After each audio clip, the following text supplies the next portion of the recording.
जय माता दी सभी भक्तों को और गुप्त नवरात्रों की सभी को शुभकामनाएं। आज बात करने जा रहा हूँ व्रत की। कुछ लोग बोलते हैं हमने ऐसे व्रत किया वैसे व्रत किया पर हमें उसका फल नहीं मिला। उसके कुछ कारण होते हैं कि व्रत का फल हमें सही ढंग से क्यों नहीं मिल पाता। चलो करते हैं बात इसी पे। सनातन धर्म में बहुत व्रत आते हैं जो सुख शांति इष्ट कृपा तंत्र विद्या के लिए लोग करते हैं।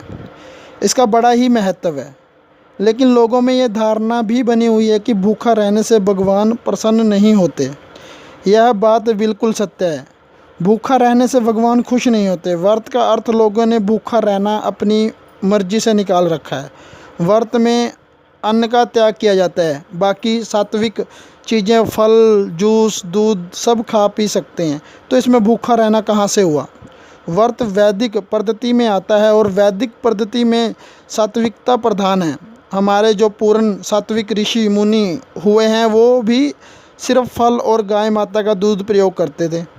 जैसे कि कथाओं में व्रत करने का फल बताया है वैसे लोगों को मिलता नहीं है। इसका भी बड़ा कारण है व्रत आदि के नियमों का पालन नहीं करना, या कहें कि उनको कुछ पता ही नहीं है इसके नियमों के बारे।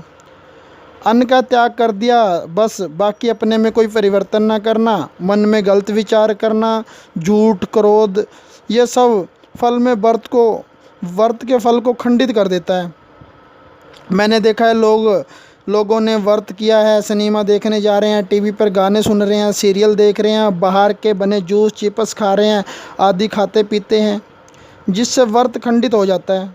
व्रत से भक्ति भावना से उसका व्रत किया जाता है, मतलब कि उसकी अर्चना पूजा उसका जाप किया जाता है जिसका हमने व्रत रखा है। जिस इष्ट जिस भगवान जिस देवी का हमने व्रत रखा है उसको खुश किया जाता है, उसका सिमरन किया जाता है, उसका जाप किया जाता है, उसकी भक्ति की जाती है। पर हम उसको छोड़कर गाने सीरियल देखने में समय खराब कर देते हैं, तो उसका कोई फल नहीं मिलने वाला। एक बात और, भैंस का दूध घी किसी भी वैदिक यज्ञ व्रत आदि में प्रयोग नहीं करते, लेकिन लोग व्रत में भैंस का दूध प्रयोग करते हैं जो कि तामसिक है। दूध रक्त और मांस से बनता है। दूध रक्त और मांस का मिश्रण ही होता है जिसको हम पीते हैं। तो व्रत भैंस का दूध पियोगे तो कहाँ से फल मिलेगा। सिर्फ गाय का दूध ही घी वैदिक पूजा पाठों में प्रयोग किया जाता है और किसी का नहीं। गाय का माँ का स्वरूप माना है। इसमें सभी देवी देवता विराजित हैं। माँ स्वरूप होने के कारण गाय का दूध पवित्र और शुद्ध है, इसीलिए इसका प्रयोग किया जाता है और होता है।